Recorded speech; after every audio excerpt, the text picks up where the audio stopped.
Go for it. First of all, apologize again, stuck in traffic. But it's a pleasure to meet everybody.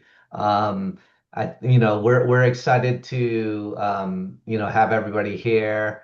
I know I started my angel journey a couple years ago, and started through SAC and through the Transatlantic Angel Conference, another one of John's organizations, and I've loved it ever since. I think a lot of you guys have sort of echoed a lot of, the reasons why I got into angel investing. So I started out doing investment banking, management consulting, corporate route stuff. I tried to do some of my own startups, never got traction, went back to corporate, and have always had this interest in startups and tech. And I was always sitting on the sidelines as well, thinking, hey, this is interesting, but how do I get involved? And hopefully, um, at the end of this, discussion workshop, this helps you sort of, get also, find some ways to actually get involved and start doing this. But I found actually through the Seattle Angel Conference, it and in other angel groups, that actually makes it so much easier to try to start getting into angel investing and just learning how to do it. It's not as daunting as you think, because you're not doing it alone. And the angel groups actually do provide a lot of that structure and support and stuff. So hopefully you'll get that out of this. That's kind of my message here. And it's not just about the money. There's all these other reasons why you're doing this. There's mentorship, heard that. There's interested in startups. It's interesting. You want to be involved in the growth aspect. So, anyways, that's kind of my brief intro. And we'll start going through. Um, so first of all, the general disclaimers. This is just a conversation. We're not professionals. We're all actually volunteers. Everybody in Seattle Angel Conference, again, like as John said, um, David and I were assistant organizers in the last program. Now we're the organizers in this program. Nishant is the assistant organizer. So, but we're all doing this, because we like doing this. Um, and so, take everything with a grain of salt, grain of salt. And this is not investing advice. This is education. I think I sort of talked about my background, but, one of the interesting things is that I started this 2 years ago in angel investing, and I've done a few different angel groups. And, now my portfolio is already over 10 plus companies. And, in 2 years, that's a pretty short time. And I found some, it's not just the size of the portfolio, it's all these other investors, these other startups that I've met, like this is all kind of interesting. But, this can be done in a short period of time, and it's easy to start. David, any other things? This is actually a pretty good slide on how he first got involved and some exits that he's had. Yeah, I'll just throw in. I think that angel investing is easier for you if you've already sort of caught the entrepreneurship bug. You know, if you want to invest and have any kind of liquidity in your investment, this is not for you. And if you want to do some investing that is exciting and fast paced, this is also not the investment for you. But to a point that Elaine made, if you want to see about some new stuff that's happening before kind of anybody else knows about it, oh, this is a spot to show up. The single time microneedles was the one from my first experience on the investment side. Wow, was that cool? And some of the companies come through and you kind of realize you're not into it, but it still is a viable business. You think to yourself, oh, I never would have expected that to be a real thing. And maybe it's not investable for you, but it's still an exciting thing to learn. The slide shows the first one John did, I said, "Oh, you got to make sure you got beers at your event." We were still in person. And then because of just doing startup-y stuff, I went through 4 and 5 with another fellow named Zach, Discuss IO, which it took them 13 years, I think, but they got a M&A deal done. So that was fun. SAC 10, I took my current company through there. It didn't work out to the greatest, but it also worked out actually pretty good. SAC has this fun piece that if you make it into the finals as the entrepreneur, you spend a lot of time with investors, and many times, I think you'll get at least one investor on your diligence team who, you know, philosophically aligns with how you also think the universe should work. And uh that's a big deal, because if you try to raise money at Madrona and you can't get your foot in the door, you kind of just get a no goodbye. And I'm just picking on Madrona as an example, like nothing but love for them. They're just lots of people are hammering on their door. So this Madrona's later than an angel, right? On the angel side, you get a lot of opportunities to communicate with the company to help them get good, even before their product might even be on the market.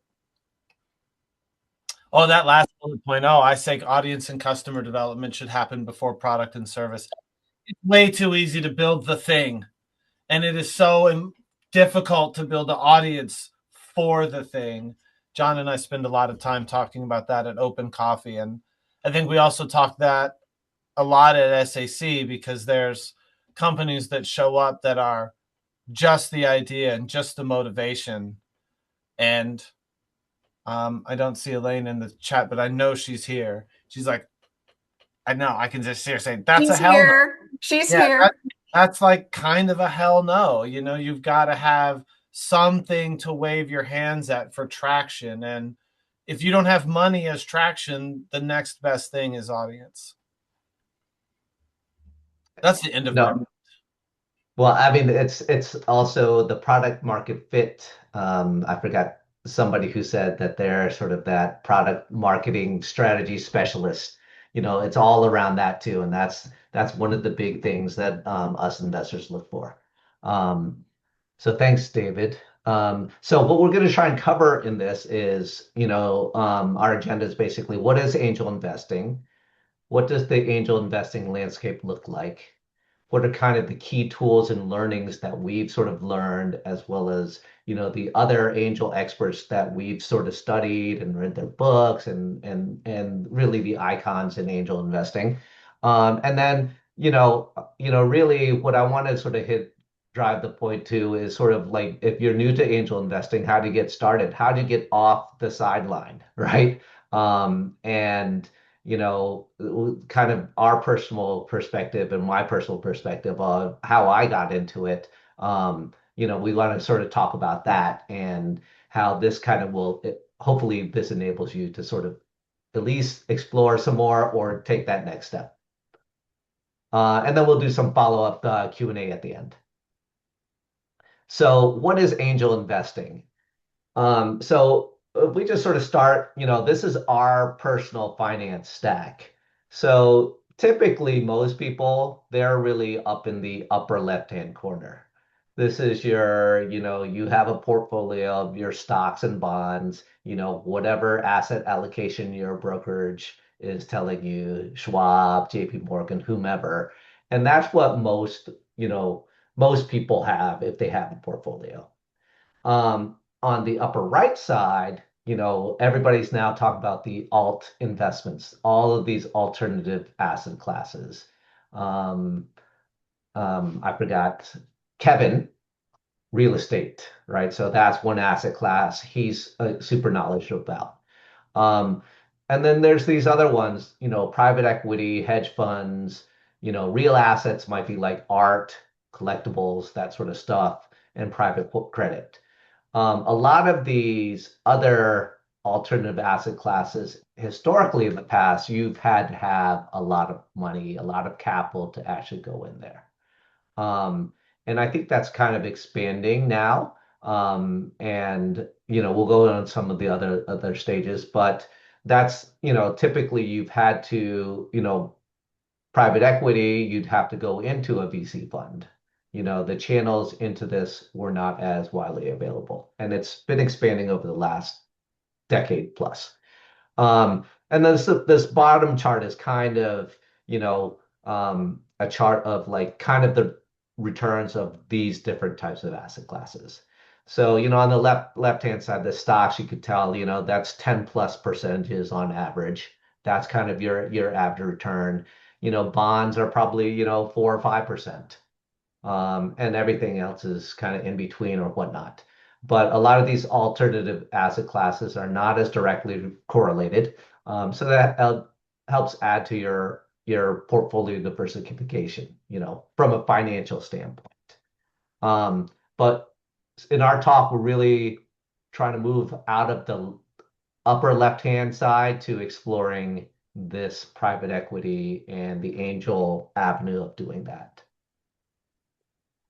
Um, and then if we're talking from a startup standpoint, the company finance stack, typically a startup will start rate, they might be working out of their garage, self-funding. They'll go to their friends and family, this upper left-hand corner. And then they'll start, they've gotten to a certain point, they'll start trying to raise outside funds. They might not have the traction yet. They might still be super early, so that they're going to the angel investing groups. And that might be, the low hundreds, thousands of dollars. That's what they're looking to raise.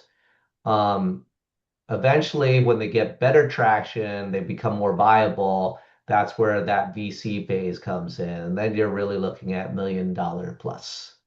Eventually, hopefully, they make it to the next milestones and, they go public, or there's an exit event, or there's some other bigger amount of fundraising that they can do. Um, that's probably an older chart, but things have expanded since then. The upper right-hand side. Bless America, mother of Christmas Eve. What are y'all? Congrats. You mean congrats? You said What renewed? What are can, we can doing we? in here? Yeah. Yeah. So pardon the interruption. But this is the upper right-hand corner, like this is another chart that I've found, so basically that traditional route has now been expanding. There's other avenues. Angel investment is expanding. There's crowdfunding, rolling funds. That's where they're constantly, they're continually having capital calls and expanding and funding these different groups. And even on the exit stage, right? Like, SPACs were big a couple of years ago. They've kind of fallen out of favor, but they're still there. There's direct listings. There, when the crypto and NFTs were around, it was the direct coin listings, so there's lots of new avenues that are happening. um, but we're really going to sort of talk more on the startup and the, where angel investing and the CVC and the VC sort of have, sort of covered. So this bottom chart, um, I think that sort of spells it out a little bit better. So um, on the on the vertical axis, it's revenue, right? When you have more revenue, you're more mature, you're sort of growing. This horizontal axis is kind of, if you look at it as this is where you're racing it, what early stage are you at? What stages you're at? And so on the left-hand side, it's more early stage. On the right-hand side, it's just later stage. And in the past, seed capital was really more of the VC, and it still is. Um, I think VCs are sort of creeping more towards the mature side, and angels are creeping more, still early to the early stage of that, seed capital stage. But there's different, I guess the bottom line that I look at this is that, once you start entering that VC funding stages, Series A, Series B, Series C. Angels really um, do not have access to that. So you have to get into these companies earlier as an individual angel through angel groups in order to be able to participate into maybe a Series A. After that, it becomes these VCs are really just institutional size investing.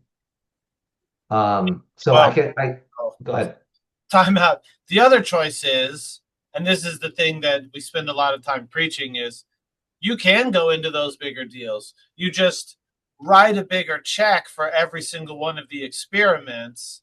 And so, maybe it's a good opportunity to highlight a common failure mode that John talks about specifically, and that I think if you've participated in angel investing, you'll have heard that story at least once where someone said, "Oh yes, I was ready to start writing checks, and then I put 100 into this company and 100 into this company, and 5 years later I was minus $200,000."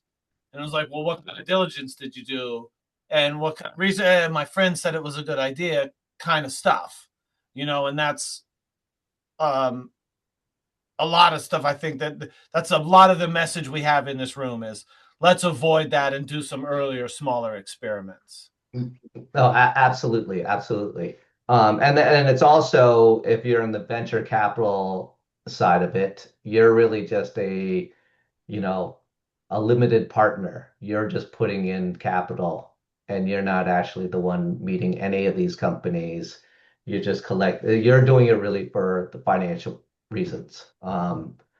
If you're an angel investor, you're actually in the beginning and meeting a lot of these companies and seeing these cool new technologies. And that's actually, if that interests you, it interests me. That's also a big, big benefit for why I'm doing, or big reason why I'm doing this.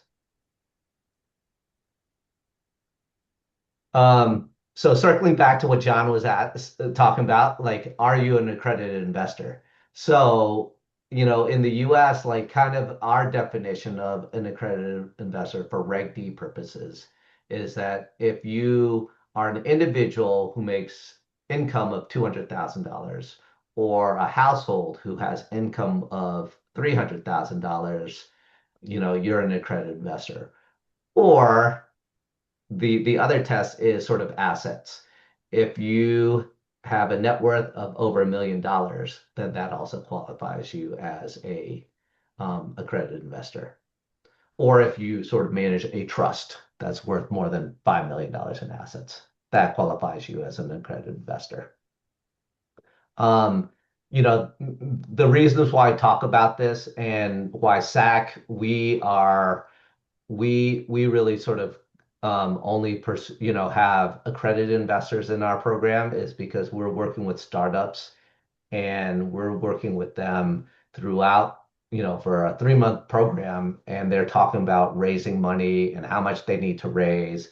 And you can't, do that to non-accredited investors on a widespread scale.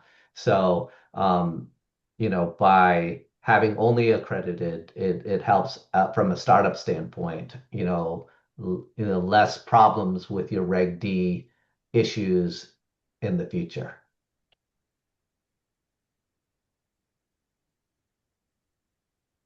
Um, so what is an angel investor?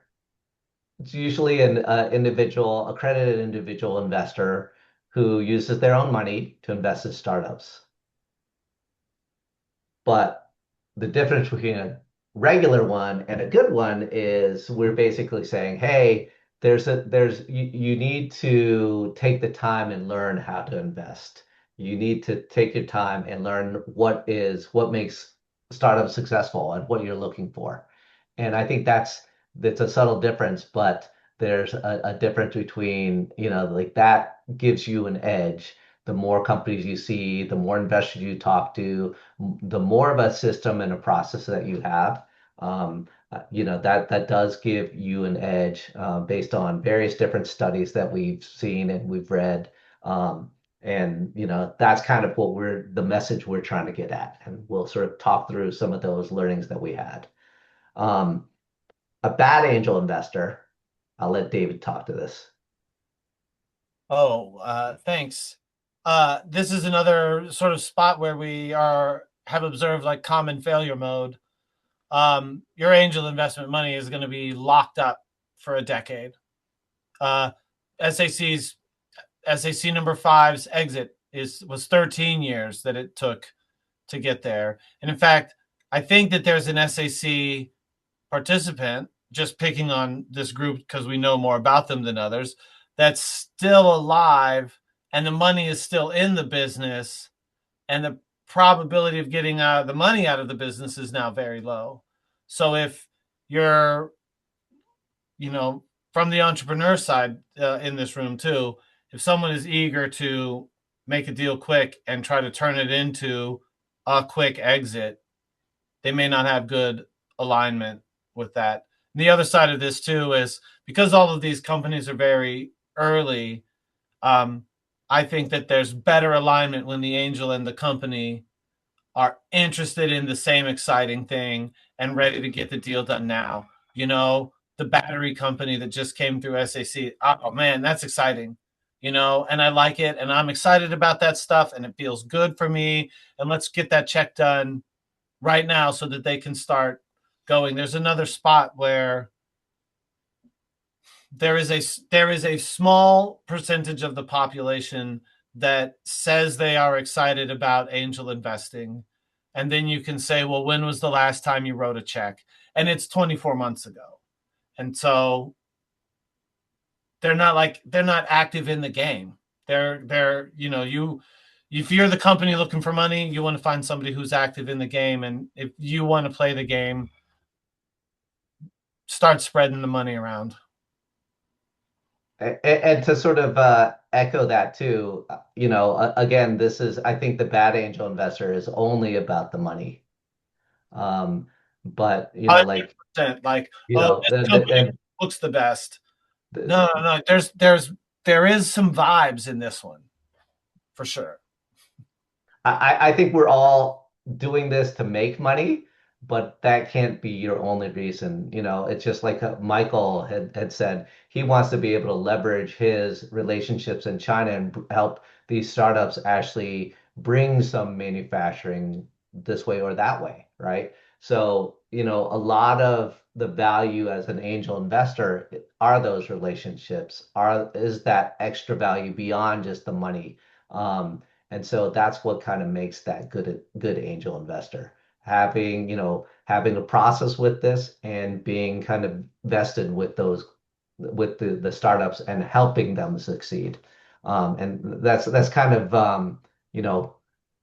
one of those key messages that we're kind of starting to learn as we're seeing more and more companies, and as you see them sort of progress, it's also really you know you get a good feeling when you see that too, when you're actually helping them out.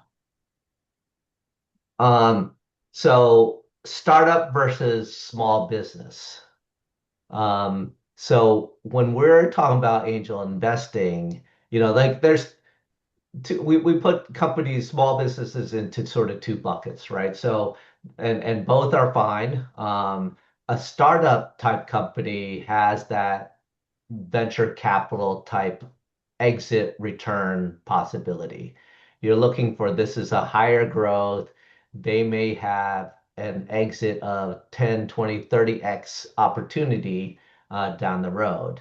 And that's typically what more angels and VCs are looking for. On the other hand of the spectrum are like small businesses. They may be perfectly running, throwing off cash flow, but they don't really have a big, you know, super big liquidity exit opportunity. This is really a good, well-run, small business. And so, from a startup standpoint, the investors are really looking more for that higher growth opportunity with a big exit opportunity, rather than, a company that is it's going to do well and produce cash flow and survive and thrive, but will not have that big return opportunity. Um, VCs and angels.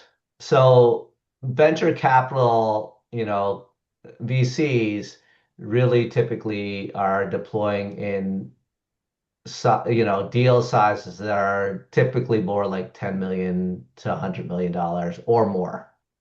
Angels, our funds, you might, as an angel group, I know for SAC, for instance, we try to raise between 150 to 200 $1,000 would go to the winning startup. So angels are really tending to be more in the 100,000, few $100,000 range. Usually, you're pooling different investors together. Some larger or mature angel investor groups might have higher investment minimums and higher investment investors within their programs. So they may tend to be closer to the higher side of this. But typically, we're earlier stage and we're funding that earlier pre-seed round where the startup is trying to raise $500,000 to $1.5 million. Um, um, the second thing, VC returns, you know, are really looking for the huge unicorn, billion-dollar opportunity exits. Um, and that's because they are putting up the 10 to 100 million plus investment into those companies. On the angel side, since we're putting in hundreds of thousands of dollars, we're looking for that huge exit, but not to that same scale. Um, and in the later slide, you'll see you really want to believe that the company you're investing in has a 30x return possibility. And as we'll go over later on, it's really the one or two companies that you invest in that really does the overall portfolio, that makes or breaks your portfolio. Um, and then again, the final point is VCs tend to be more on the later stage. It's past proof of concept. You have traction, you have significant traction. They're really in the growth stage, growth phase, and scaling phase, whereas angels tend to be earlier on. You're still early traction, you're still early proof. You might be even in early design phase. But like once you get past that, where you're really scaling, this thing is growing and you need significant capital, that's where it sort of switches over to that the venture capital as your main investor targets. So the angel investing landscape. Um, just as a brief overview, in 2024, angels, and a lot of this data actually has come from Elaine. She's our data guru. At every one of our SAC programs, she presents this industry update all the time. And actually, on one of the other slides we have, you can find her stuff on slideshare.net. So just look up her name on slideshare.net, and you'll find a lot of valuable information on angel funds being raised, where they're being raised, what industries, so on and so forth. Um, as the other perspective, venture capitalists raise about 10 times the amount of money, so $215 billion versus the 18 for angels.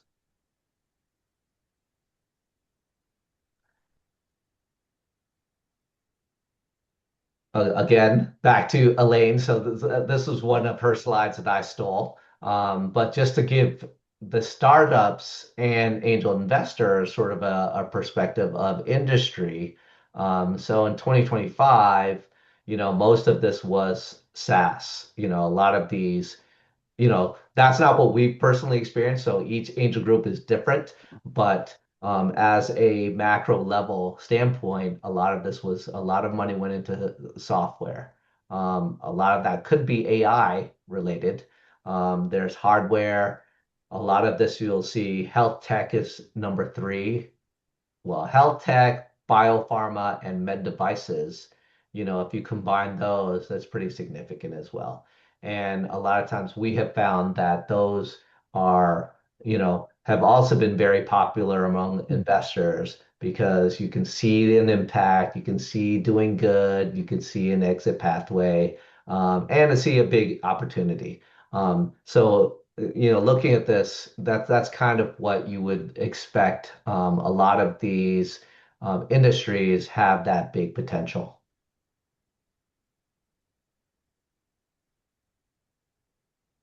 Now, some of the tougher parts, so in angel investing, you'll see that about 1 out of 30 companies, angels will invest in 1 out of 30.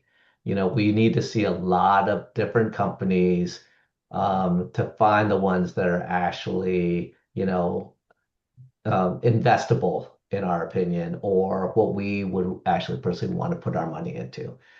So this is, in other words, you need some deal flow to come in here and access the deal flow, and hopefully you get better deal flow to get better access to companies. Um, and a lot of times also, so this is another commentary too, more from a startup standpoint. It doesn't mean that if you're pitching, you get passed on that you're not a good company. The timing just might not be right.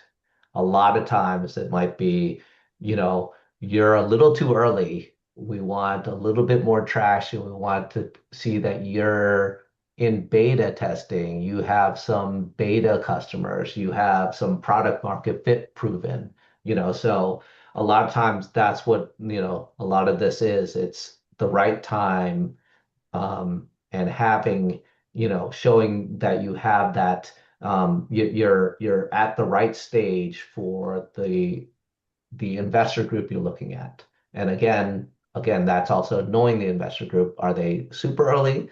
Are they later stage? Um, Another point to make is that, so angels may review 30 and invest in one, but 6 out of 10 of their investments are likely to fail. So this is a very heavily skewed type of investment, um, you know, asset class. So how do you sort of try to combat, like knowing this, we'll sort of, we know that um, we're learning things out of this, and there's, you you really have to look at it from a portfolio standpoint if things are very, very skewed in very different ways.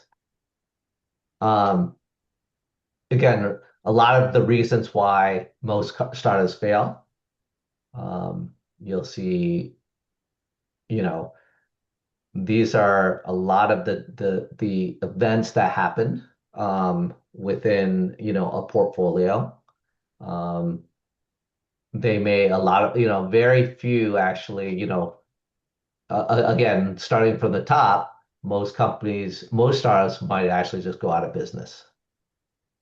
Some start getting acquired by a larger company, which is actually really good, right? So you have some acqui-hire, some exits this way. Some companies may just survive walking dead and just keep stringing along, not really progressing, but not really going out of business.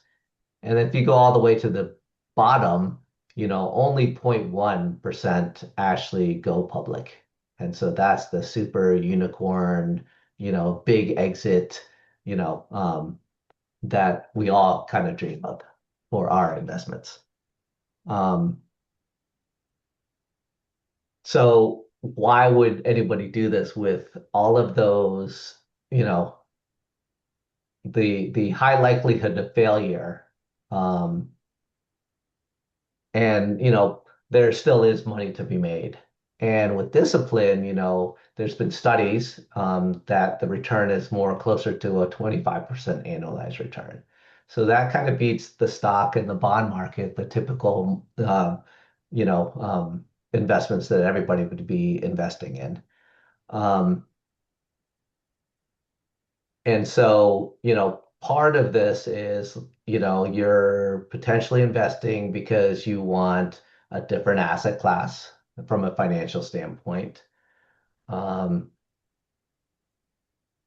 angel investments also, like, you might not be interested in penny stocks, so this kind of replaces that.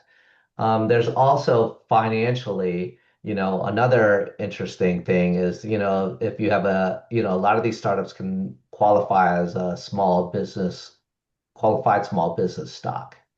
Um, and with the big beautiful bill, like that, what this does is basically give you tax-free capital gains up to a certain dollar amount. So it used to be 10 million. And now I think with the big beautiful bill, it's grown to 15 million. There are other things that you need to be invested in that equity. You have to have, like, if you're in there for 5 years or more, then you actually have that capital gain. But it has to fit a lot of these rules. But again, this is kind of like that tax advantage real estate investing as well. So if you do have a huge success and a huge hit, you actually there are some tax benefits that might accrue to you. So let's look at some angel investing returns and kind of that distribution of those investments. Um, so on the left-hand side, this is the multiple, the exit multiple. And on the horizontal, this is the percent of your investments that are likely to happen. So we can see that, most of the investments are going to return less than one times your investment. And so that's about 70%, has, you know, so most of them are likely to fail, right? You're going to get some that are, in that it's a good return. It's a small return, 1 to 5 times or 5 to 10 times. And really, very few are going to get to this 30 plus, 10 to 30 plus. But these small numbers actually make your whole portfolio return possible and actually make that, get you to that 22, 25% IRR.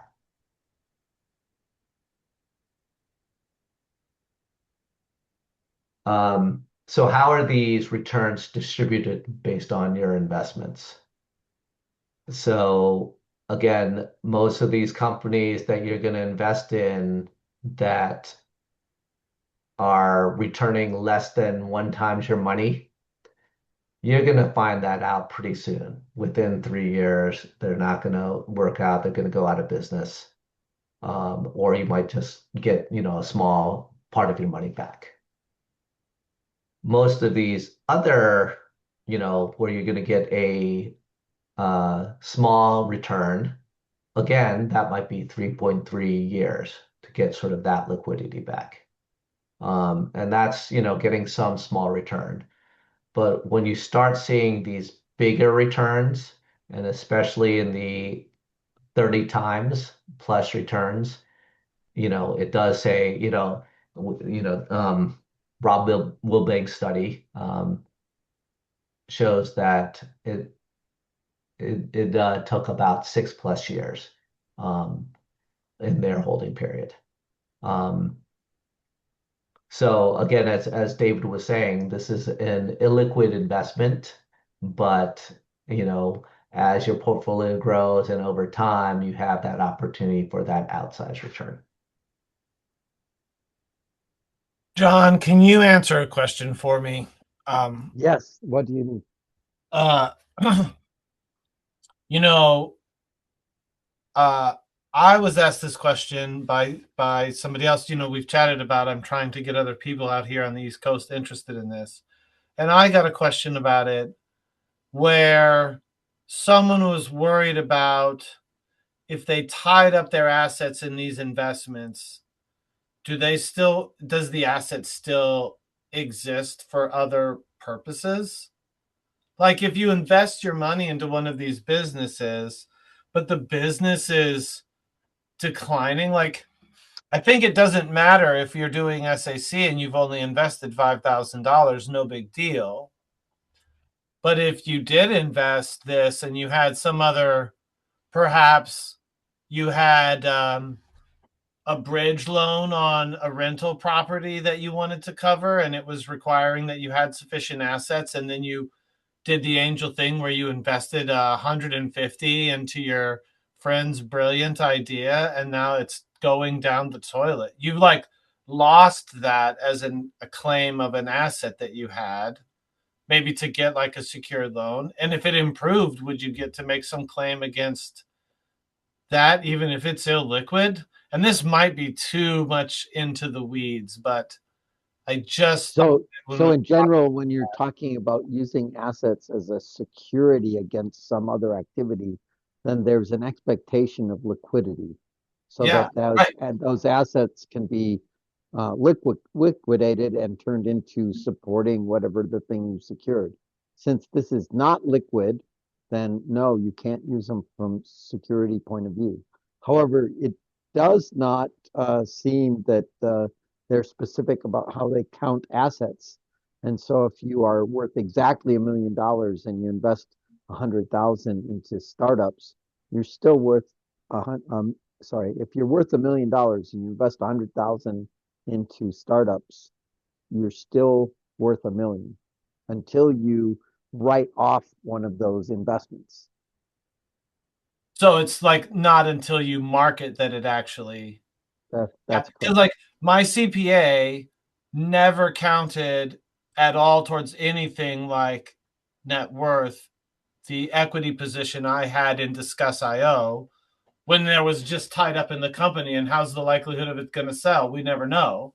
That's right. And then but when talking to a person, a loan officer from the bank who wants to sell me the biggest loan possible on the biggest house possible, was totally ready to say, oh, of course that's worth $300,000. That was 2008. Yeah. That, the that, the loan officer that gave me that business, they have done that to me in the past, but my most recent experience was in 2022, I think, who was like, oh yeah, just do that, just call that good. And I was like, I think we should just mark it as zero. and anyway, back to Who what knows? Sorry. Chris is doing. So some of the key learnings out of that last section was that, knowing that angel investments are risky, really what all of the studies have shown us and what we've sort of seen is that you really do need to build a portfolio to have success. And, really at 20 and above gives you start to get a lot of benefit for having a portfolio. Um, John talks about this too. The second point is invest only a portion of your net worth. And, you're really just talking about, if you have, you know, $5 million of assets, are you going to risk $100,000? And then you divide that 100,000 into 20 portfolio companies. That might be a $5,000 per investment allocation that you're looking at this for. So that enables you to, build that 20 investment size portfolio in startups and really sort of get towards that diversification and higher likelihood of success of hitting one or two of those 30x return type investments. And if you can do this, the likelihood of getting to a 25% return is much higher.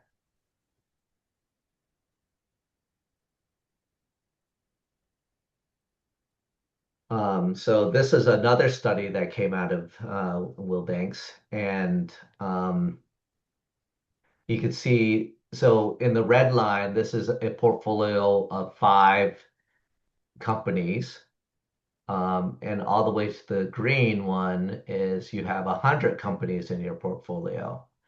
And you can see that this red one, it's like your line is kind of that downward curve. But the more companies you have in your portfolio, you have a higher likelihood of success of getting those, you know, lower type returns, 1 to 2x returns, not just all immediate, less than one. Um, and you're actually increasing. This is kind of like that financial frontier portfolio theory. You're sort of moving out here, and you've diversified. You have a higher likelihood of success of these investments. You're going to have more that are actually going to do decent returns, whereas when you only have 5 or fewer, you have a lot more likelihood of just returning small amount of money on your portfolio. So this tells us that you really do need to move out to trying to have, that 10, 20, 30 companies in your portfolio to really push this envelope out and improve your chances. This slide on the left hand, on the right side, really we're trying to get to a 25% return. On the left hand side is if you're looking at this from hey, if it's 5 years, if we can get exits in 5 years, that big outsized return only needs to be having a 24 times return multiple. You have a bunch of failures, a couple 1 times exits, 2 times exits, and 1 blowout.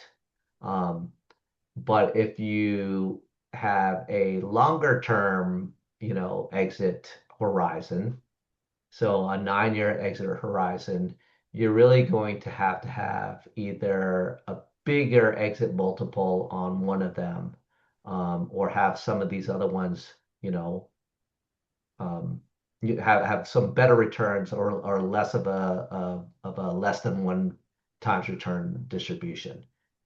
So this just kind of gives you that perspective where really you're then, if these, 1 or 2 or 3 companies in your portfolio really provide that excess return, this is kind of that perspective that you sort of have to look for. So that's why we're sort of saying, hey, we always look to hope to see that there's a 30x return potential in the companies that we invest in, knowing that not all of them will have that, but you hope that one actually does.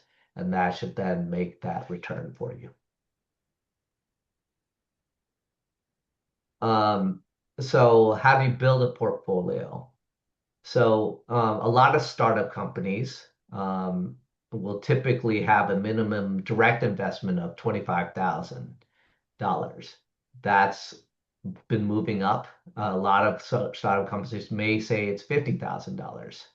Um, but so as somebody starting out, that's a large amount. And to say, hey, I want to do an angel investing, but I don't know yet.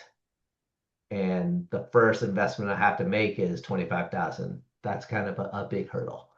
Um, so what what you need to think about, like, and then we'll go through this, if you invest with groups, you don't have to have that 25K minimum. So, in building your portfolio, think about your own sort of guidelines, how much you're sort of willing to put up into building this portfolio.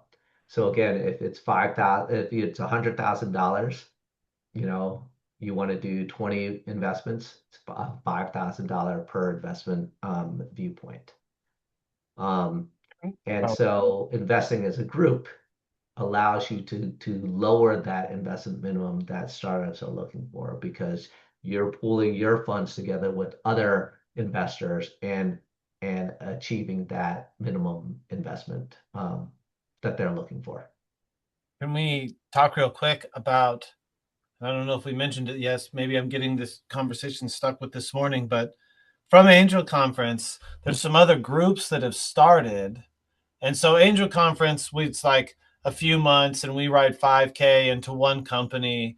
And it's like an in-depth process for the investor and an in-depth process for the entrepreneur, for whoever makes it. But there's a couple of other investment houses or groups that have started as a result of this, and they have a larger buy-in requirement, 25, 50,000, but they don't also put your 50K into just one of their investments, and they have a pipeline that's moving faster than, two deals a year. You just have to make the capital a slightly larger capital commitment earlier.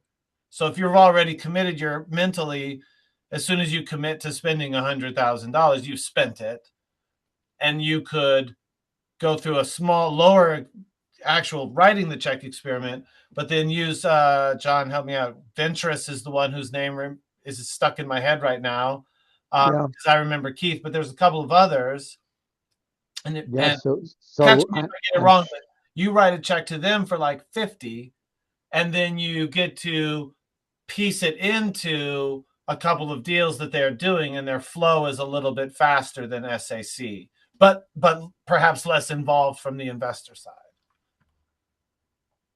So Right? I'm sure that there's a slide coming up that lists the different groups. But let's say Venturous is an active angel fund. As an active angel fund, you're going to write a check of 25,000. You're going to pay fees and carry on that, but then that will get invested across 8 to 10 companies. And so the end result is, if you're writing 25K a year, for 4 years, you've now been spread across close to 40 companies. And so you get a diversified portfolio pretty reasonably out of that process. The typical Series A minimum check is somewhere around 250K. So that's a different uh, a different game entirely. But there are several groups. Alliance of Angels has a fund. E8 has a fund. The fund that is for First Row Partners is also a 25K investment, as I recall. So yeah, I think David, you're skipping ahead, but yes, I think that's part of the messaging is that you can we'll talk about this in one of the future slides, but it's do you want to be an active or a passive investor? Do you want to, if you invest in a fund, you are investing in, there's a bigger minimum that you have to invest in. In different types of angel groups, you're there's those minimums change and range. But we'll go to that in one of the next few slides. One of the other learnings that from these other studies that we found is that if you should be investing in what you know. So the blue squares are low industry expertise, and the green are high industry expertise. And so you can see that, in a lot of these outsized performance and exit multiples, investors who have stronger industry expertise, that's where their actually returns are much more positive. It's not just knowing what about the companies, it's also, again, helping the startups with connections, helping the startups go along, providing some of that guidance. So it's not just the, identifying what looks good. It's you're actually helping the, investors who are able to help the startup move along their path. Helps actually with the outcomes of the exits. The other major area that studies have found is that the more time you spend on due diligence, the higher returns you have. So again, in the blue, less than 20 hours. In the red, spending more than 20 hours on due diligence. And you can see these exit multiples where you're returning more than one times um, your investment tend to be higher with, you know, greater hours of due diligence. That's just basically you as an investor. We're going in and we're going to kick the tires. We're going to talk to people. We're going to evaluate the company. And if you do that level of detail and level of research, you're going to have a higher outcome. You're going to find those better companies to invest in. You're going to find those red flags. Um, this is also a nice chart of why startups fail. Um, and there's various different reasons. No market need, they run out of cash, they don't have the right team, and a lot of these other ones that probably get can be combined into larger of these groups. But ultimately, in those combinations, some of the biggest reasons are it's a market related failure, team related failure, or product related failure. So there isn't a market. So the product market fit is super important. You want traction. Investors are looking for traction. Um, you know, you talk to other investors, and team is way up on the list, if not number one of the things that investors are looking for. Because the startup is going to have to pivot. You want that team that can be able to pivot, to know when to pivot, to have those connections, to be able to make connections. Um, and then, a product related thing is really, do they, you know, are they building the right product? Is this a right, is this something that again, it's related to the number one, is it something that the market wants? But do they have the right product? That's kind of that third question. So, as we go through our program and our due diligence and all of our discussions, a lot of the issues tend to focus in on, from all the investors, tend to focus in on these three broader topics of product market fit, team, is it the right product? Is there a problem? Is there a solution? Um, on this slide, why companies succeed. And this is from Bill Gross from Idea Lab. Actually, my wife used to work at Idea Lab, used to be the GC there. So I do know Bill, but we stole this from Vinay's work. But he talks about why companies succeed. It's market timing is a big reason, having the right team. So the idea is actually third. Um, you have to have the right business model and funding. So funding goes back to, you need to be able to have enough cash. You have to have enough cash to fund that runway so that the timing can happen. You know, market timing again is, if you were around when, the Palm Pilot came out, the handheld device, it didn't really succeed, but a few years later, cell phones, mobile phones, became the big thing. Um, and a lot of that is that, a lot of that could be talked about, the market wasn't ready and now the timing was there. Um, so again, this is kind of the other side of it, why they succeed, and that's why a lot of us investors will again be focused in on team, the business idea, the business model, and is there really a solution in the market? And does this solve a market problem, and a market problem that exists now? Um, Can so I again, say something real quick on that yeah, market size problem piece specifically? From the entrepreneur side of that, sometimes they will mention that to I know there's some entrepreneurs in the room, which is why I'm bringing this up. That gets mentioned to the investor side as like, oh, there's a bit of a customer education problem. We need to show them, we need to teach the customer why they need a Palm Pilot and why the Palm Pilot is so useful. And that's sort of a feeling that smells like you don't have good product market fit. Like you are too early and you have this big work to do to like move the perspective of the universe in that direction, which means you might also not be ready for early stage money, and then should also, from the entrepreneur side, do anything you can do to lever up all of the other traction metrics that you can show. Yeah.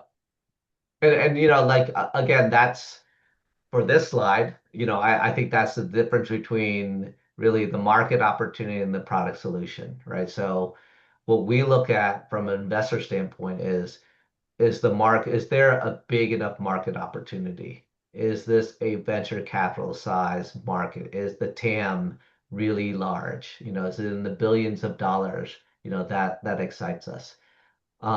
This the second bullet is that product solution. Is there a product market fit? You know, does the company is there a problem that exists and the company has a solution? And is it the right solution? Is it what the market is looking for? And I think that's kind of that distinction right there. Again, we as investors are looking for a good team that is with this founder and the starting company. That team, different investors will look for different aspects of a team, but you'll want, like some general stuff is that, a team that has worked together before, a team that has different areas of expertise. You can't have just scientists. You're going to want to look for, people that have good go-to-market, expertise, contacts in the industry, so on and so forth. So you'll want like a diverse, strong team, a good group of advisors, that's what we kind of look for. Another thing is, again, you want this probably the evidence of traction is goes back to product solution, but that's really the market showing that there really is, starts of proof of that product market fit. Um, I know personally, like so some types of companies, some industries, like for instance, life sciences, medical devices, pharmaceuticals, a lot of those companies that we might invest in, we don't actually have to believe that they have to get to commercialization, because their exit opportunities happen when they pass through different FDA or regulatory milestones. And then, larger big pharma may come in, or other larger med device companies may come in and actually want to acquire them. So traction doesn't mean the same thing. It doesn't mean that they have to go out there and have sales. Traction could mean, hey, you've gotten all of these, grants and foundational money, and so that can kind of be a proof of, at least indications of traction, from my personal perspective as an investor. And then, finally, you want, um, you know, a company that can execute, has a good business model where you can see eventually where, profits can be made. There is significant margin, gross margin, built into that business model. Is this going to, again, from a startup standpoint, is this going to be a low capital or high capital intensive type of business? What kind of model is, as a startup, as a founders, are you guys going to try and deploy? And that's kind of those things that as investors, and business professionals, we're going to be looking at.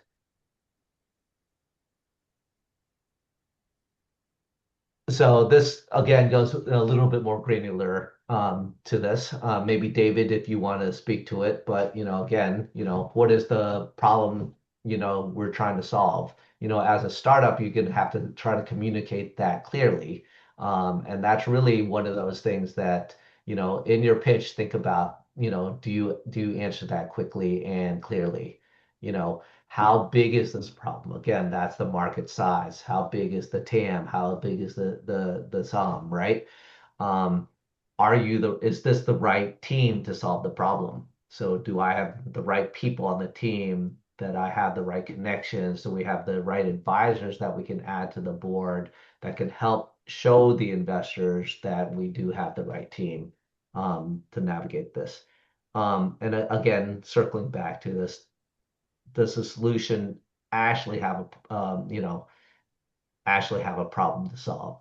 Or, like a lot of times we'll see startups with a cool tech or a cool solution, but there really is no problem. It's a cool new technology looking for a problem to solve. Um,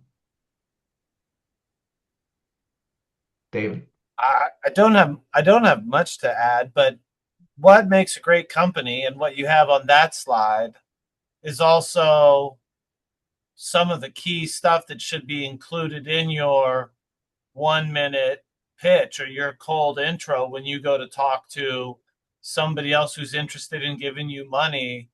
you know uh and this is something I learned by going through the SAC process. Is there's folks who come through the program who have actually a pretty fantastic idea. I would love to see their ideas implemented so that they can change the universe in a way that I think should happen. But the way that it is being presented is they're not highlighting these key aspects for the investor. And through SAC, also learned, like, well, how can we ask the right questions to get this this key detail out of the company? Especially, why is your team the right team to solve that right now? If we go back to the other point of team, team, team, uh, this is a part of the learning experience I think that I'm still going through, is how to ask better questions to evaluate that team. I mean, I don't know. That's the part I struggle with the most, because when they talk about their technology, it's very easy. It's science and numbers always do the same thing. But can you guys argue with each other, and can you see a different idea if the market starts sending you in a different direction? Did you even build a team? There was a question in the chat about, well, how do you feel about a solo entrepreneur? It's hard to get from solo. I feel like the answer to that one is, why are you just by yourself? You could not convince at least one other person out of 8 billion to join you on that crazy adventure. How are you going to get 300,000 other clients? Elaine, are you on? Yes, I am. So Elaine has been doing this for years.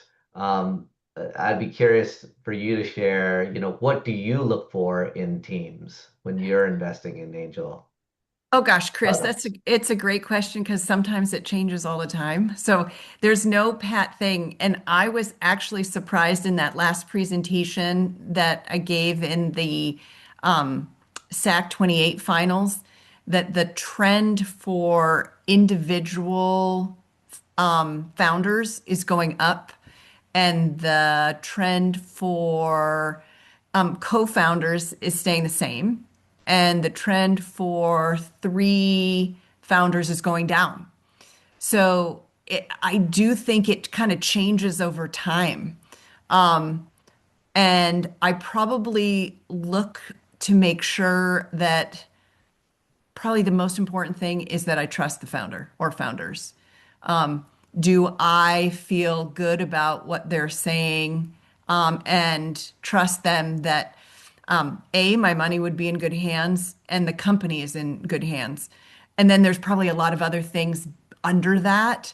But if I don't feel comfortable with the founder, like there have been a number, not a high number, but over the years, a couple who have made it into the finals, of which I would not vote for because I did not think they would be a good steward or a good leader or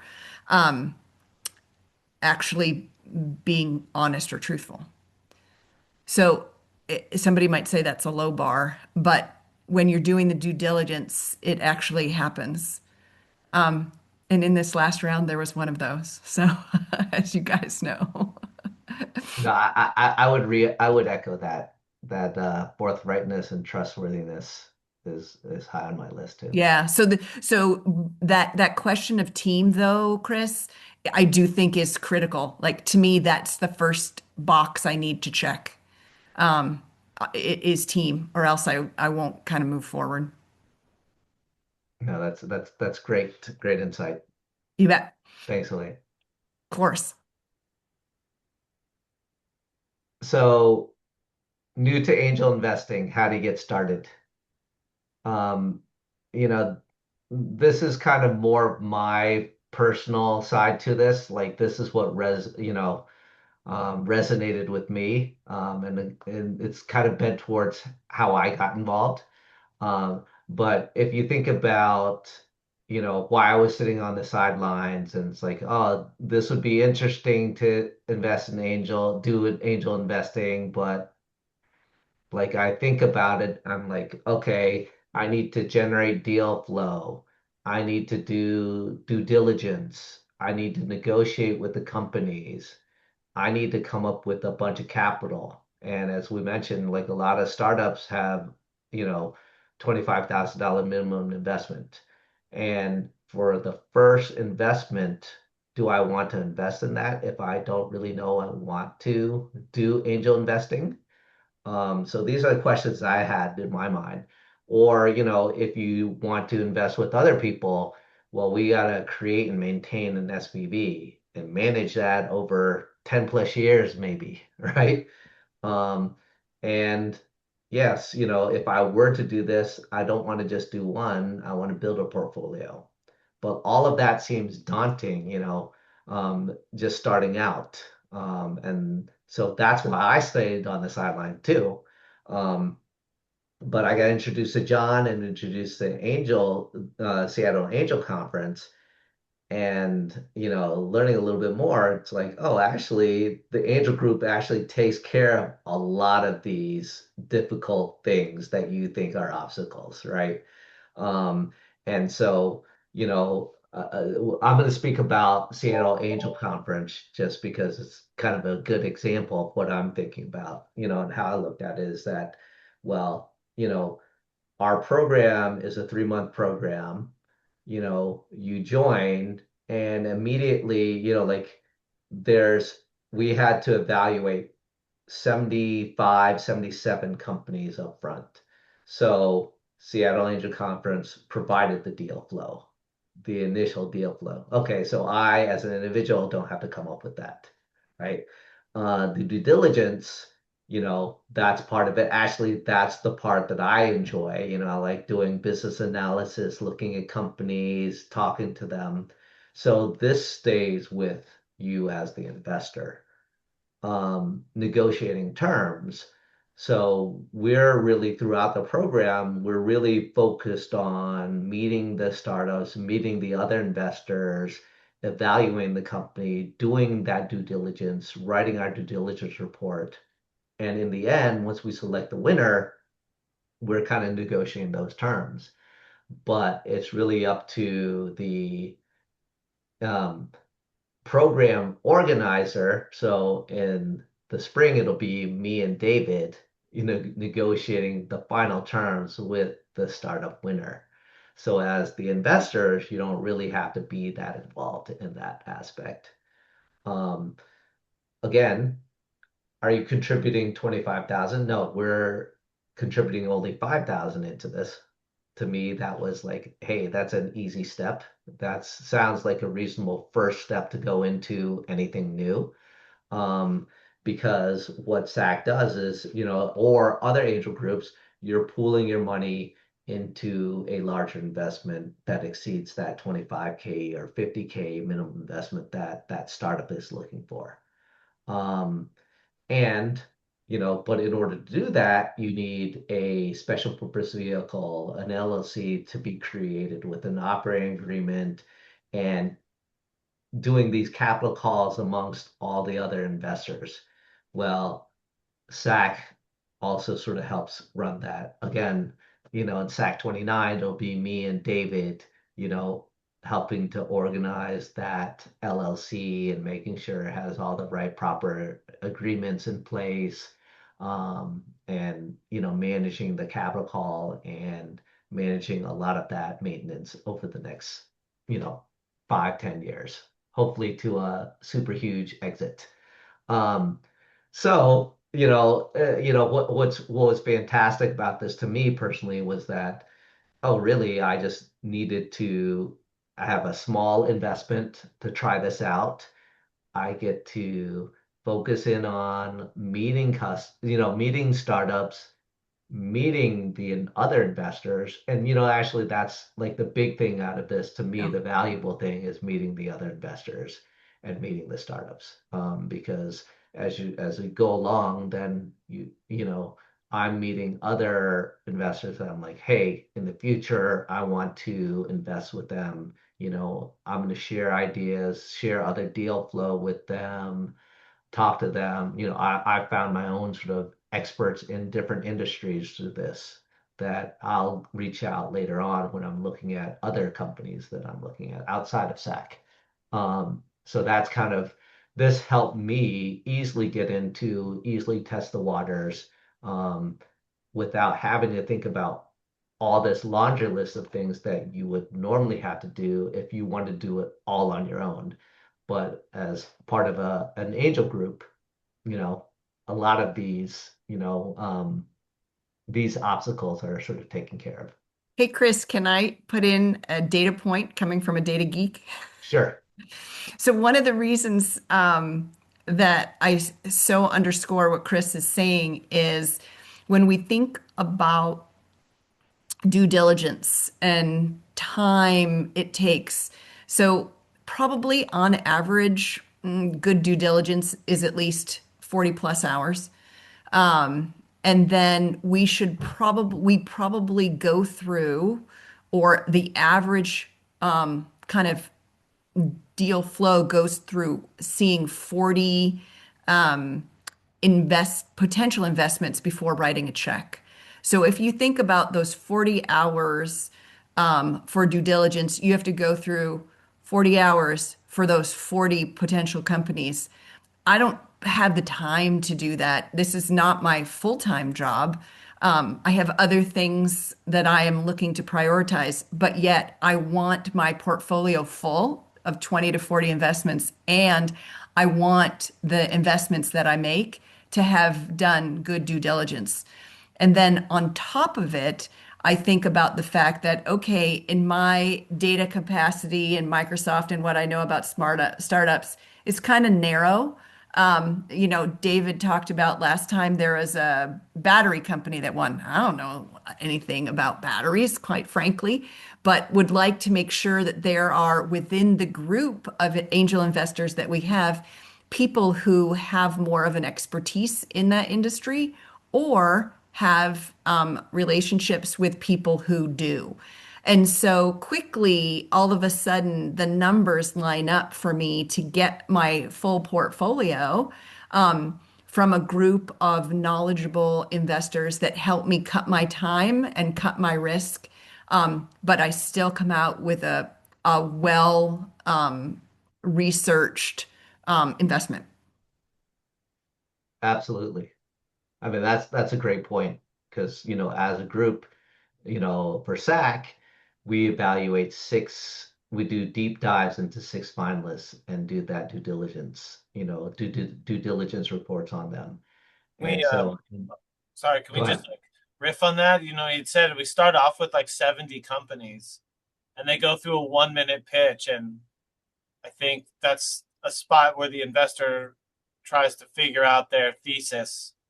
if those companies don't get their claws into you, like why is that happening or why is that not happening? If you don't have your thesis dialed in, and then we do discussions about these companies as we're having little votes. So there's a lot of the learning opportunity right there. Just like Lane was talking about, she doesn't know anything about batteries. Well, there's 39 other people in the room. Somebody probably knows about batteries, hopefully, or at least cares about them a little bit more, cares about them enough to like advance them to the next round where they do another pitch and you learn a little bit more. And, those kinds of steps for these companies, which is a super big component of the learning experience through SAC. You find somebody else in the room who knows something that you don't know. At the same time, you're learning about if those investments even look interesting because of that presentation from the entrepreneur side of the game. Um, as an interest of time, let's keep going on. Um, but so again, if we're talking about angel groups and angel investing, these are some of the things you might want to think about. So do you want to do active or passive angel investing? So an active investing would be more of an angel group like Seattle Angel Conference. You're involved in that program, you're doing that due diligence, you're evaluating those companies, and then you're actually helping vote and select the companies you're going to be investing in. Passive style angel investing or venture investing is if you're actually just investing in a fund, right? So really you're just putting up your capital and you're letting those managing partners or the actual fund actually choose, do the due diligence, and make that investment for you. So you're not really touching those startups. You're not really, you know, actually interacting so much with the other investors. Um, Mandatory versus an individual investment choice. So different angel groups will have different formats. So Seattle Angel Conference does it in a competition style for startups. So it started with 70 plus startups at the beginning, and we whittle it down to one winner. So that one winner gets all of our money from all of the investors in the program.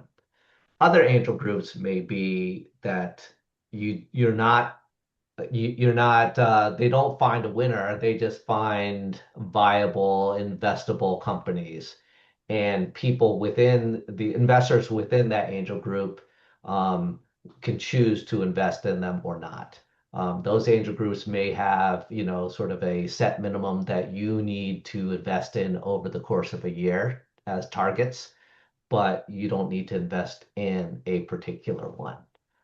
Um, Another thing to consider if you is sort of a focus versus a generalist type of group. So if you're really more into the environment or into some other aspect, you may be more interested in that particular type of angel group fund. And that's actually more important from a startup standpoint. If you are, for instance, a climate tech company, you should probably be targeting those angel groups that have more of a bent and bias and expertise in your area because they will understand what you're talking about. They will be more naturally interested in your company. The last thing is to consider stuff is sort of the costs and expenses for different angel groups and different investing. So some groups like Seattle Angel Conference, we just have a program fee, so you're going to participate for 3 months, and there's just a fee associated with the cost of running the program. Other angel groups have an annual membership dues type of format, so you're paying every year to be part of that group. And other things, probably more like funds, will have fees and carried interests.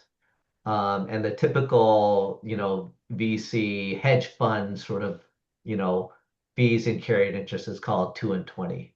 So they're going to take a 2% annual fee, and then they're also going to get a bonus 20, anything above, 20% of above the, your investment return will go to that fund. So this can actually get really expensive. That's like the big thing that you want to, like for me personally, like I'm like, oh, okay, that actually is, you're leaving a lot of money on the table if you're doing a fund like that. Especially since I enjoy the actual active part of it. But that's probably more for angel funds or VC funds that you might be able to participate in. Um, and then these are different examples of some local angel groups. So active angel groups are like Seattle Angel Conference. You're doing a lot of that. You're meeting those startups. You're doing that analysis. You're doing that due diligence.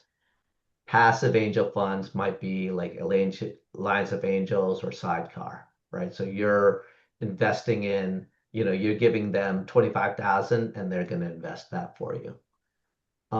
Angel networks, these are sort of angel groups that are pulling from various different angel groups. So you'll have a little wider spread of potential deals that might come through there. You might have other online platforms or syndicates. Again, that's probably more similar to a angel network. And then you'll have, again, more accelerators or micro VCs. Accelerators or incubators, they might actually like Y Combinator, they might have more, they're actually doing more active nurturing of those startups. But that's kind of, what that ranges in. But that, your participation as an investor, probably, there's a higher capital requirement. And again, you're probably more of like a limited partner in those situations. Um, so in summary, some of the things we know, angel investments are not liquid, takes a long time to exit. Failures will come sooner rather than positive exits. Again, relationship with founders matter. So, as an angel investor, you're not just bringing money, you're going to bring those relationships. You're going to bring that, expertise. You're going to help that company progress. That's what you're bringing there too. Um, and then, you need to build a portfolio to have, to really give yourself a better chance at these outsized returns and that 25 plus, return on your investment.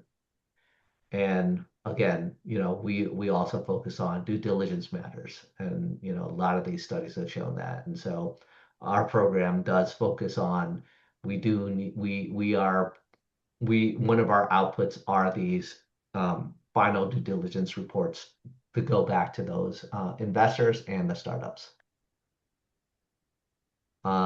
We can probably skip to that. Um, so why angel invest? Um, it's not just about the money. I think, as other people in our other attendees had mentioned, this is sort of to help the founders, and the companies in their journey. There's a mentorship issue, benefit. If that's part of what you're interested in, this kind enables you to sort of get into that. Um, you're investing because you want to invest in companies that are doing cool things that might have an impact, you know, before they're big and giant and they don't need your money, but they need that money to actually prove that there is something out there. And then again, personally for me, this, one of the biggest impacts is that, you get to meet a lot of these great founders and other investors, and build those relationships. So again, to me, this is not just about the money. We all want to make money, but there's plenty of other reasons, that you do this. Um, let's just open up to Q&A. Were there questions in the chat I didn't really see? There were a bunch of questions in the chat, but we've been mostly answering them. If you will drop your screen, then we can look at everybody's face.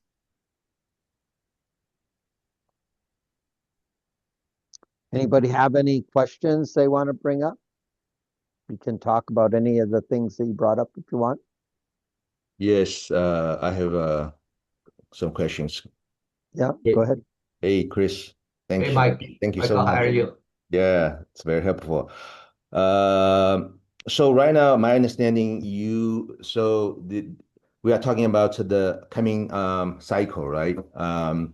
And you already have 70 plus startups already. Eh, Uh, Not yet. So the timeline is that so our next program, our spring program, is March 3rd through May 25th. okay, And the startup company application deadline is, I think, February 24th. okay, So we're going to start getting some companies to start applying and submitting their applications for the program. But in years past, in this last program, the prior programs, we've had 70 plus to 80, companies, startups that have applied for each time. okay. So every year you have one cycle or multiple cycle? We do two programs here. We do a spring Okay, program and a fall program. okay, So So we our so we do um, the US is two programs and then Europe is two programs. okay. So so how we as investors get involved in the screening process, due diligence process? so as the So investors, so they come in go through after. go through the Okay. whole cycle, Chris. Tell him Okay. how the program is laid out. Okay. So the getting the 70, right? That's based on Seattle Angel Conference reputation and other investors who come through in the past and other startups, right? And they've all recommended different companies to submit their applications. So if you were to be an investor in the program and sign up for it, you're not worried about that. That's going to be there when you start. Yeah, So the first meeting we'll have March 3rd is really an all investors will be here, right? You meet and greet with all the other investors, talk about physically how will the be there. program's, right? And then every week after that, there's a pitch, from the startups. So the first week is all 70 plus startups doing their 1 minute pitch. The Hmm. following week, the investors meet together. We have our discussions and we vote which ones are actually going to make the quarterfinalists. Okay. The following week, there's another pitch off, a 3 minute pitch of the top 24. Following week, investors come together, vote off who's going to be the semifinalists, and then again, vote off pitch to the six finalists. Once we have the six finalists, then we form our due diligence teams amongst our investors. And Hmm. for the next 4 weeks, we do that deep dive due diligence, write our due diligence reports. Right, And then at the end, then there's the final demo day. The right. the startups do their pitches and the investors finally vote Yeah. and hash it out who wins. And the investors are gonna physically present, or they can typically join through Zoom or. Oh yeah, yeah, yeah. This is all on Zoom. It's all a Okay. virtual program. Okay. So it's Tuesday nights. There's a Right. couple Wednesdays, but it's every Tuesday at 6 p.m. And Um, And everybody is in a fund together and right, votes together and makes one investment at the end. And you need to participate in as many of the meetings as you can.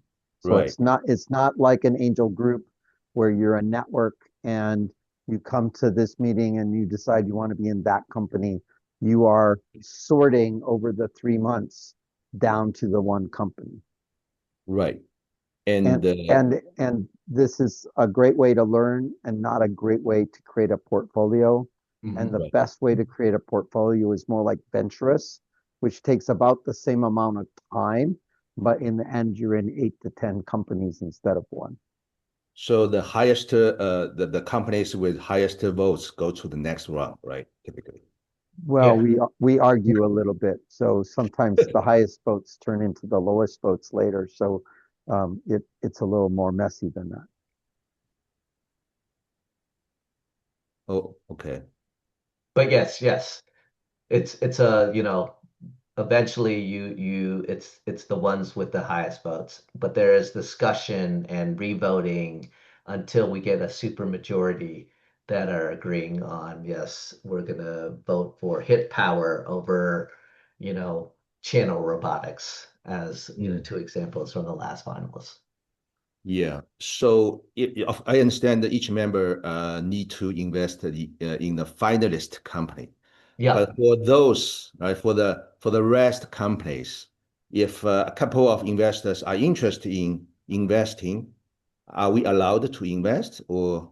Oh, absolutely. That's actually again one of the ways that I've kind of, grown my portfolio in 2 years by doing a lot of these SAC programs.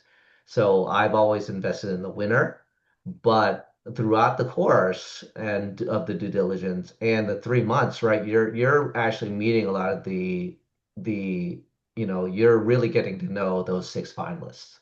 Yeah. So I found at least one that I'm also really interested in investing in, and I've done like different sidecars or other investments in those.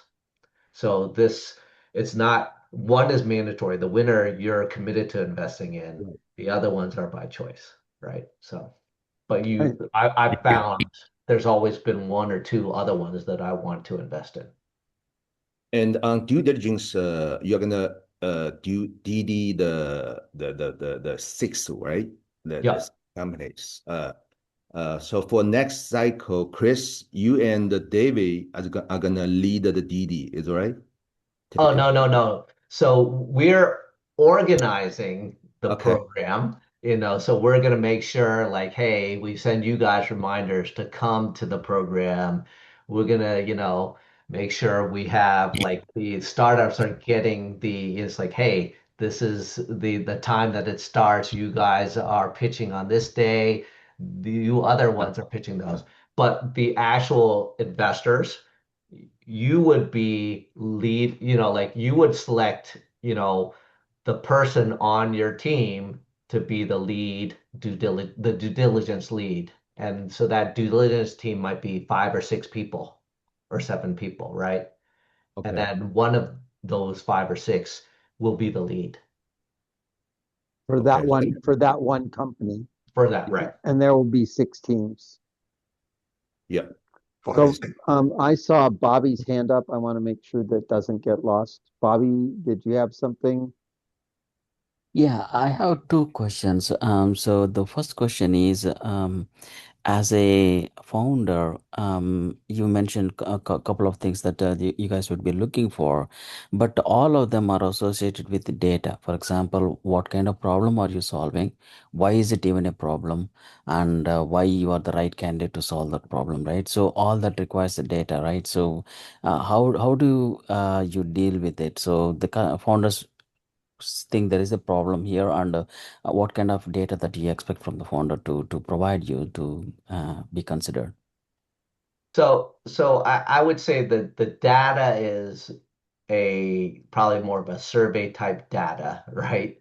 Of like, hey, this is what investors are looking for. This is what, or how companies are successful or fail, right? Well, But I from think an he's speaking from a company point of view. When we are trying to make our decision, what makes useful data to us as investors?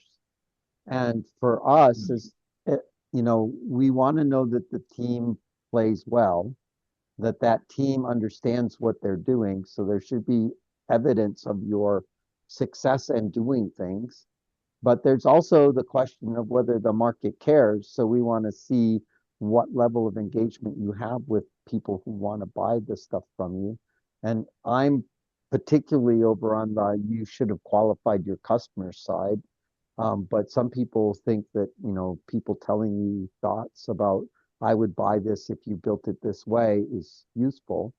And so, how do we know that there's a pile of people that will spend money on this thing and that you can produce the thing in a way that you can sell enough that you get at least a cash flow positive with some meaningful growth rate?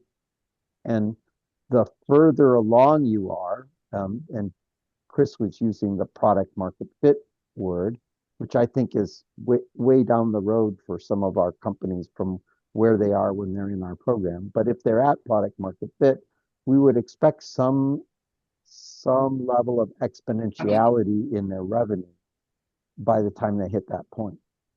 And so if you are at product market fit, then you have an audience that cares and they're leaning in and you are getting more and more customers. Yeah, basically there should be a product that customers are already buying. So it has to No, have. no, I'm saying that if you think you're at product market fit, then for sure you are at the point where customers are buying. But we have invested in companies that have only a handful of letters of intent with no revenue at all. So we're not requiring people to be at product market fit. It could be just two people with some evidence that there's something going, but they have some evidence that the market cares. It should be noted that like when someone says that we want to see a company that has traction, traction could be a big audience. Traction could be a bunch of revenue.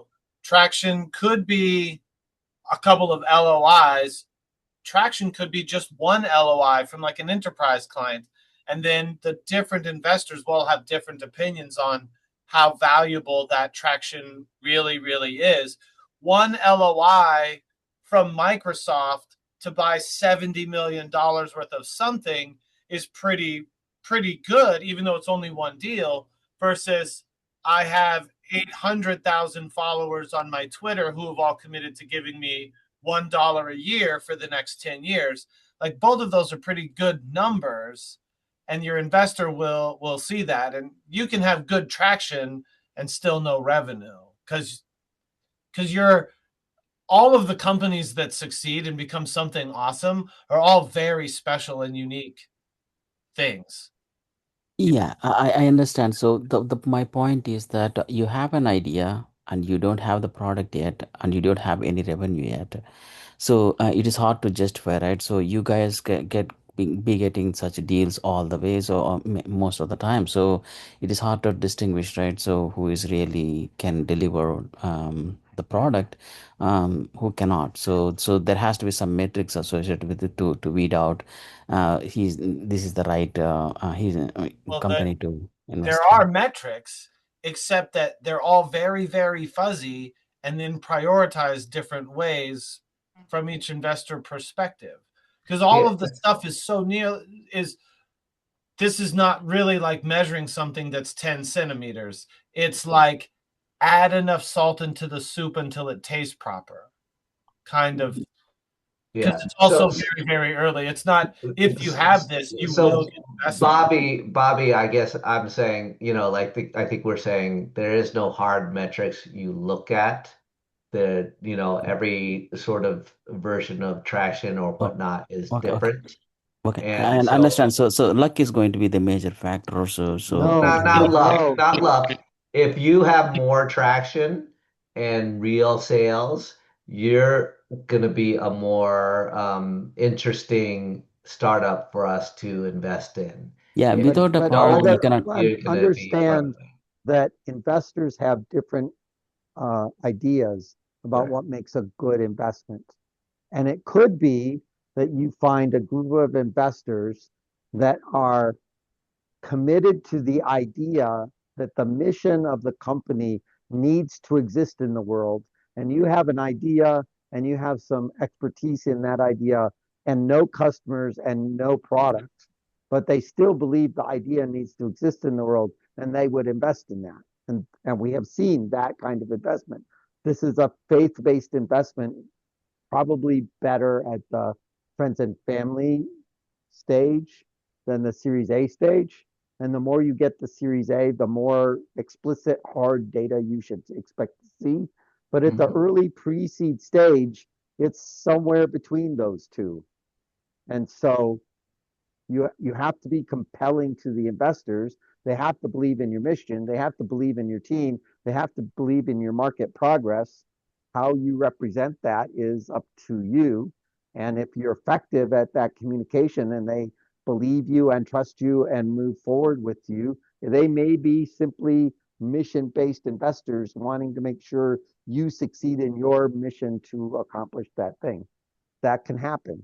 On the other hand, fuzzy presentations with lots of actual hard concrete data tend to do better than people talking to a broad crowd of people with some abstract mission. So you'll see that things with revenue, things with customers knocking on the door saying we need the product tend to get more attention. Yeah, thank you. Nishant, I see your hand up. Yeah, couple of things. There's multiple ways to solve every problem. There's multiple ways to approach every kind of thing. There's East Coast methods to, football offense and defense. There's West Coast ways for football offense and defense. Similarly, there's East Coast and West Coast ways for angel investing.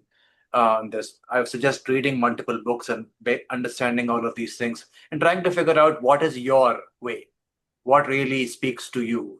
Chris and David spoke about their personal stories and how they got to their investment thesis.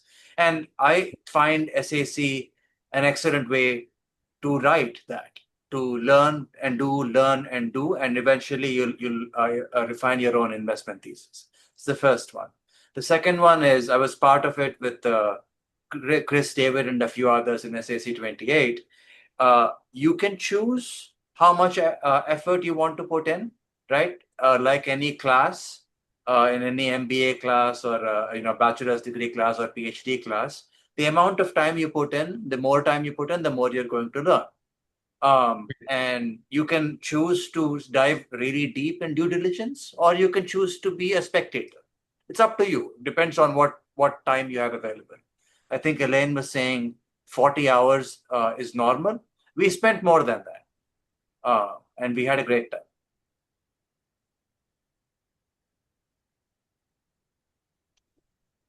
Yeah, I have another question. If you can I ask? Sure.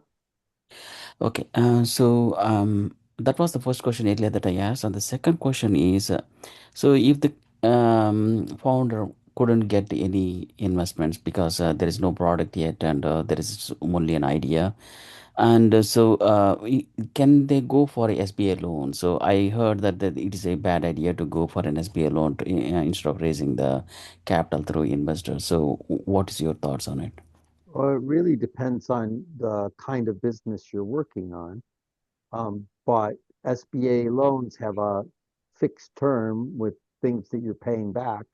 And so it binds you to a set of fixed costs. And so as a founder, until you have nice predictable revenue, having fixed costs generally is a risk to your company. SBA 7A loans tend to be owner occupied premises. And so that's a perfectly good thing. If you're building a warehouse and you're going to occupy it and so forth, then you may need to do that to even build your prototype. So there are times and ways that SBA loans can be useful, but for the most part, it happens after you have reasonable growth in revenue. Thank you. So I think we're coming to the end of people's attention. So is there one last question before we go? Michael? Yeah, if nobody has any Please. question, yeah, I think due diligence is pretty important, right? It's Not just mandatory to be a good angel yeah, investor. but startup by nature they don't have much track record to be DD. They don't have Very They often have they don't have they have customers. lots and lots of things to talk about, way more than you imagine. Yeah. So what's the typical DD you guys typically do? So Yeah. we want to bound the risk of the company. We want to ask them about their customers, want to ask them about the technology, want to ask them about the team, want to ask them about their finances. We want to ask them about all the little ways that we can see that what they're doing is going to go wrong, and then understand the answer about how they perceive that as a risk.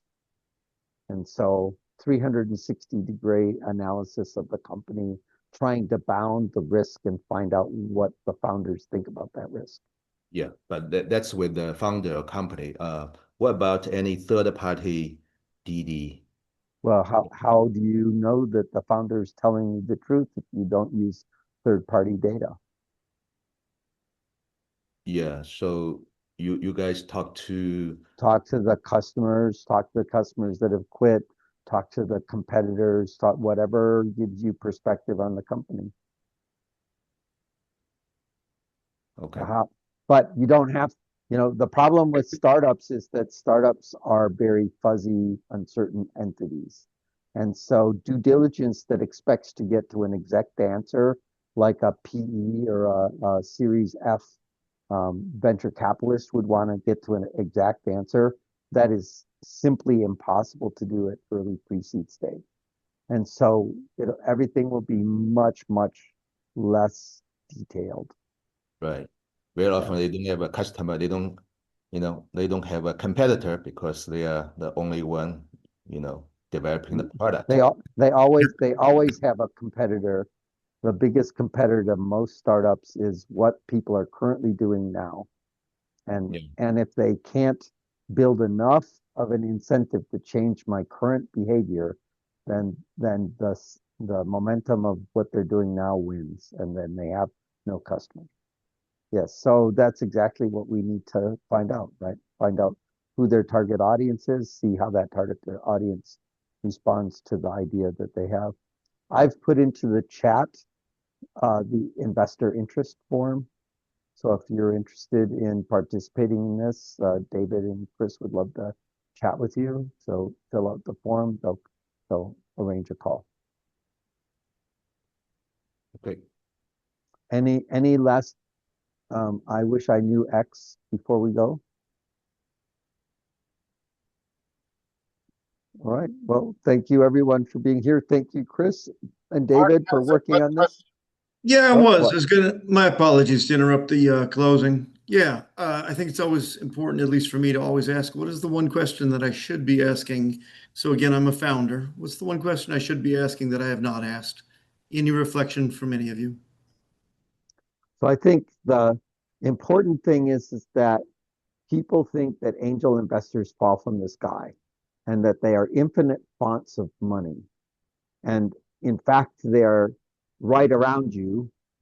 That, if you are older and you are college educated and you are dealing in, a profession, the probability is that better than 25% of the people around you are accredited.